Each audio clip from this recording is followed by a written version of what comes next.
आई म्हणजे काय? आई म्हणून एक अस्तित्व, आई म्हणून एक जग आणि आई म्हणून एक ओळख मला देणारी माझी मोठी मुलगी शरण्या, हिचा आज वाढदिवस. शरण्या बाळा, माझ्याकडून तुला शब्दात मांडता येणार नाहीत, भावना शब्दात व्यक्त करता येणार नाहीत, एवढ्या आभाळ भरून शुभेच्छा. तू आयुष्यात आली आणि आयुष्याच्या आईपणाचा हा प्रवास पूर्ण बदलला गेला.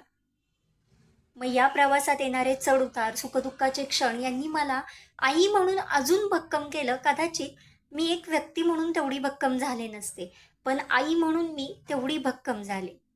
हो, काल वाढदिवस आज वाढदिवस म्हटलं, की काल इतकं भावनाविवश केलंस, की 5 वर्षाची जी मालिका होती सुख-दुःखाची, तो जो एक प्रयत्नांची पराकाष्ठा असते किंवा एक जी लढाई असती प्रत्येक आईची, तशीच माझी. ती मालिका 5 वर्षाची क्षणात डोळ्यापुढून फिरली.